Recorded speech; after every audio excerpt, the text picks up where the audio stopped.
My name is Luke Tromly. I teach in the Department of English Film, Theater, and English Theater, Film, and Media here at the U of M.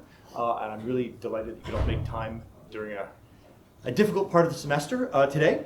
So I want to start with the university's territorial acknowledgement.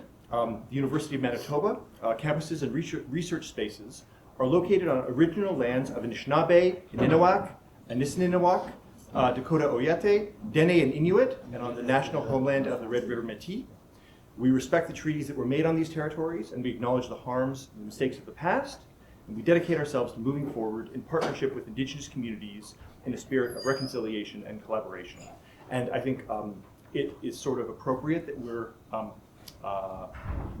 meeting with Joanna today because her work, as fun and sparkling as it certainly is also very mindful of history, issues of history and power that I think are relevant. I'd like to give a very special thanks to the University of Manitoba Institute for the Humanities and to the Department of English, Theatre, Film, and Media for their generosity for making today possible. At the end of today's talk, I'm going to put sign-in sheets on the desk, so please sign in, especially if you are one of my students. Also, by this time of year, many of us need a little bit of an extra perk.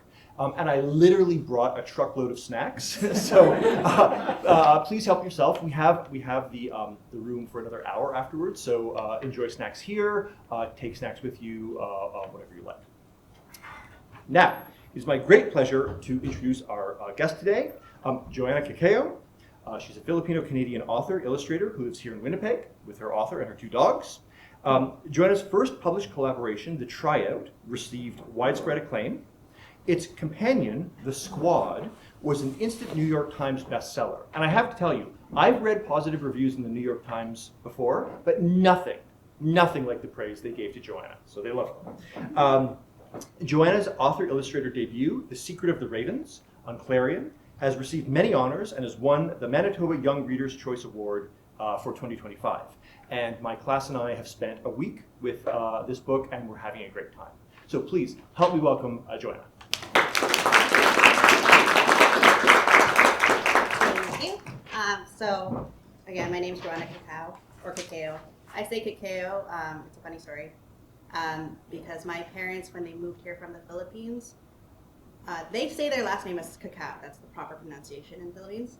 But a white doctor decided it was Cacao, and they were like, okay. So if I interchange between the two, that's why. My job title is technically a cartoonist. So that's just an artist that can draw in sequential storylines. So it can be anything for comics, picture books, or even novels. So this is me in my old office. My new office is too messy, so I haven't even had a chance to take a photo of it. But it does showcase the inner workings of my mind of how, to me, this is clean. And there is a Tim's cup, if you see right there. So I am the author-illustrator of Secret of the Ravens. It was my first debut book. It did win the Merca Award, which was very nice, and I got to actually go to the award myself, which was awesome to meet all the kids and talk with them. So it's been really nice to be one of the people that can say I followed my dream. And Secret of the Ravens, I poured my heart and soul into it. There's a lot of me in it, as well as my own culture. So if you've ever known me since I was a kid, I've always been drawing to the point that people would have to take, if I wasn't drawing, it'd be like, are you sick kind of situation. Like I drew on everything, on dictionaries, on just anything I can get my hands on. So it's funny how long it took me to realize that this is what I should do. When I graduated high school, I actually went to U of M for a semester and then decided I actually don't like this. I was in architecture, and I felt like I didn't belong. And then I went to Red River College. But so I'm rambling. Secret of the Ravens, I drew it all digitally, all on an iPad, all using Procreate, nothing fancy. So I actually have the speed recordings of every single page, which is a lot of fun. And I grew up on a TV in my bedroom, so I watched cartoons until 4 a.m. and woke up at 6 a.m. on Saturdays to watch even more cartoons. So I like lived and breathed stories and just animations and everything. So these are the three big ones that I'm known for. Secret of the Ravens, and then Tryout and the Squad. Thankfully, I was teamed up with Christina Suntenbach, who's an amazing writer. So the Tryout was my first book ever. Prior to getting into publishing, I had no idea what I wanted. I had a lot of American friends that were into comics, and for some reason I was like, I don't know. That's so like beyond me. Like that's in the States. I have no idea how that works. And they just told me to look for an agent and go from there. And then I did, and then it just like blossomed from there, and it like torpedoed me into this length that I now have. So again, the Squad has won a lot of awards. Thankfully, it was a New York Times bestseller, so I can brag about that now, and no one can take that away from me. Haha, mom and dad.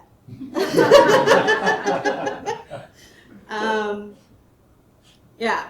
So it was only on New York Times bestseller for 1 month, but 1 month is enough for you to say that. So, cool beats. Here's just more interior images of this. There is a third book coming out. I'm in the midst of working on that right now. I believe it's coming out 2027? I gotta look that up. I don't know. So like I mentioned before, I also do prose illustrations, so that's just like light novels for kids, and I just drew out the like little spot illustrations in there. They're generally black and white, just because that's just how they print books. And I'm a fully a digital artist. I don't like traditional media because I'm too impatient for it. So I like having my undo. And if you ever catch me writing, like handwriting anything, you may see me double tap it to undo it, and it fortunately doesn't work. So I have two great coworkers, Danny and Aria. They remind me to take breaks because she will literally smack my head if I'm working for too long.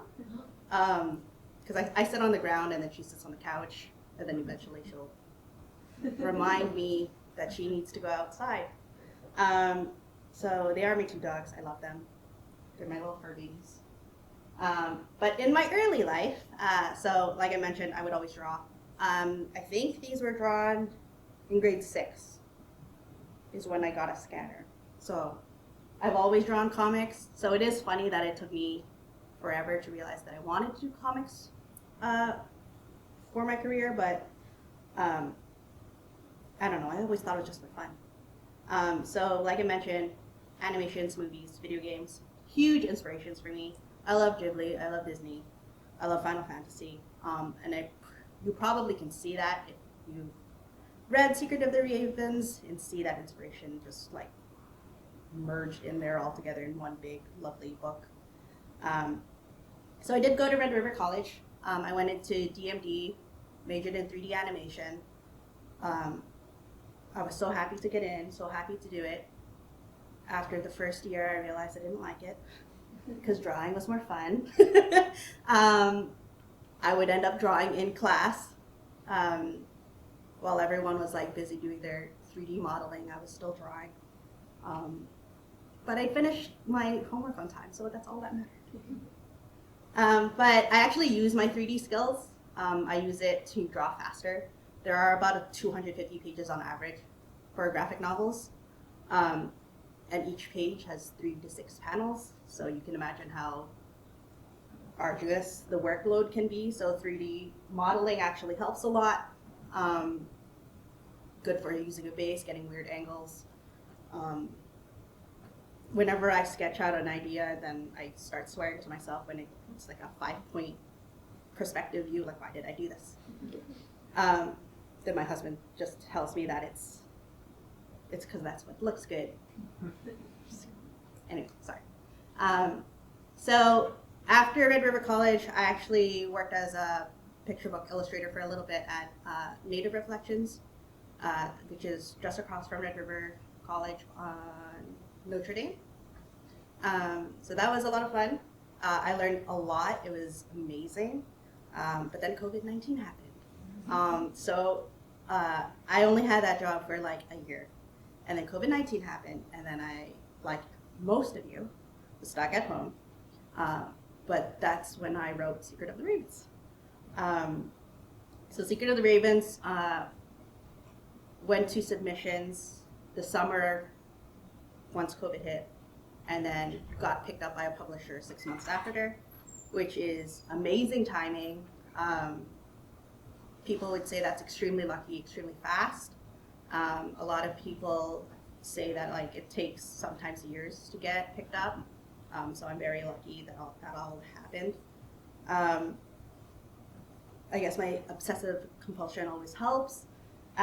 So these are just like alternate covers that I was thinking of for the book.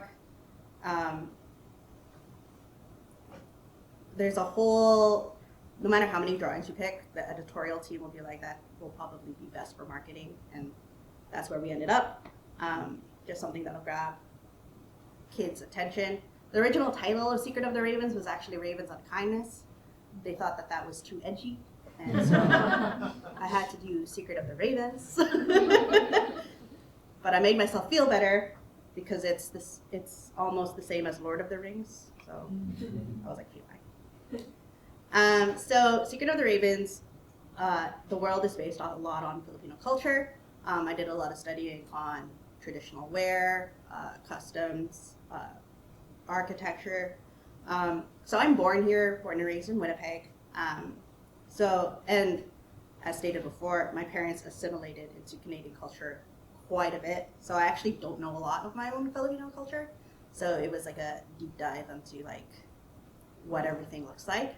I've only been to the Philippines once. I was 5 years old. And the only thing I remember is my uncle butchering a pig and chasing me with his bloody hands. So not the best memories, but world building, it was a lot of fun to figure out like the patterns that I normally saw, tattoo work, what the buildings would look like, and then mixing that all with the inspirations I got from all the content and media that I've consumed through my life. And like creating a uniform also helps, specifically because you have to draw 250 pages and you don't want to design a new outfit every single page. So that's why there's uniforms. So this is my cast. It was important for me to have Filipino characters to look like me because growing up, the only Asian that you saw was Mulan, and then nothing. But that was really important to me, and I made that a very specific choice, which also leads to like the magic spells. The magic spells are all Tagalog. I had my parents and my husband help me with all that because I'm not fluent at all. I understand like wash the dishes and shower. That's it. Which is just hugas na or legal. Not even a sentence, just a word. So creating characters is always fun. I like to have a full lineup so I know how tall everyone is so that everything is the same for every panel because you can easily forget. So this type of image always sits in front of me as I'm drawing. So writing a book, it's all about teamwork, surprisingly. A lot of people don't realize that. So you have agents who are essentially the person that like speaks up for you and makes sure that you're not getting screwed over. I always, if you ever get into publishing, I always suggest to get an agent. They get a little percentage of what you make, but like they will make sure you get the most you possibly can, plus all the little tiny details that you don't think about, like royalties or world rights or translation rights and everything like that. So it's actually really important to have an agent. And then there's your editors. That's the person that works with the publishing company. That'll make sure that your book is ready to go. Got creative directors, designers, letterists, colorists, assistants, if you need them, and more. I did the colors for my book, but I didn't do the lettering. I got someone else to do it because it's a very difficult part that a lot of people don't think about for the lettering. But to me, the letters are a design of itself. Like, that's why comics look the way that they do. The letters end up being part of the art. It can take average, depending on how long the book is, 1.5 to 2 years to make. So writing could take anywhere between 3 to 6 months for most people. And then there's what's called thumbnails, which is like extremely rough draft of what you're planning each page to look like. Then you get your pencils, which is your very detailed sketches of what like the characters' faces will be, what details will be on each panel. And then your inks, which is the final lines, and then the colors, which is the final colors. So here's an example of some scripts I've worked on. Everyone has a different way of writing scripts. I started with a table because I think that's what I learned in school, and I don't like it now, actually. Or movie style writing of scripts is the right side. I love that version way more. It's just easier to read. But everyone writes scripts differently, so it's not like something that you can just like tell someone exactly that that's how you do it. It kind of just depends on what works for you. And then thumbnails, again, it's the super rough draft. As you can see, it's like chicken scratch. It's kind of hard to see on there, but you get a general idea of where everything's going. You get your bleed marks, which is so when you print it all out, it won't get cut off once you're assembling the book. And then your pencils are the more detailed sketch, and then you got inks, and then colors, and text. And then bam, you have a book. After 2 long years and coronavirus, but you know. It's so exciting to have the book in your hands. It's such a fulfilling thing to have all that hard work in a physical medium. And then you get the fun part of going to talks, meeting kids, showing your stuff off to the world, selling at conventions and stuff, and have the exhausting life of traveling. But it is a lot of fun. It's so worth it to talk to people that read the books, that get excited, talking to parents that are like, oh, I can get this for my kid for Christmas and everything like that. So it's always fun.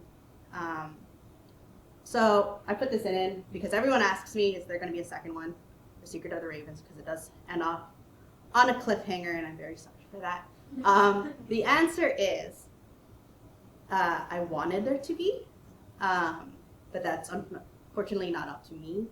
It's up to the publishers and how well sales work and everything. And even if you win awards and everything, they might just decide to tighten their purse strings, which is what publishing is doing lately because of all the tariffs that are going on, and everything's just more expensive now.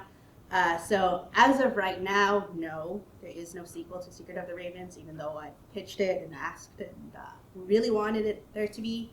But the only thing that can really push that is sales and word of mouth. And if people keep suggesting it to other people and people keep asking for it, then maybe they'll revisit it, kind of thing. But that's the unfortunate truth of the publishing world. But beyond that, I'm working on other stuff. I'm working on a short graphic novel called Other Lands with Jay Audick. He's in, oh no, where do I say that? I think he lives in Ontario, I could be wrong. We're both Canadian. It's a Canadian publisher, which is very exciting. It's High Water Press, which is in Winnipeg. And then I have a pitch that, to me, is kind of like My Hero Academia meets Harry Potter. So will hopefully get picked up, but we'll see. And all I can do now is move forward. So that's all I can really do with books, is to keep moving forward and just like pitching the next book, working to get better and better. That's all it really is. And yeah, thank you very much.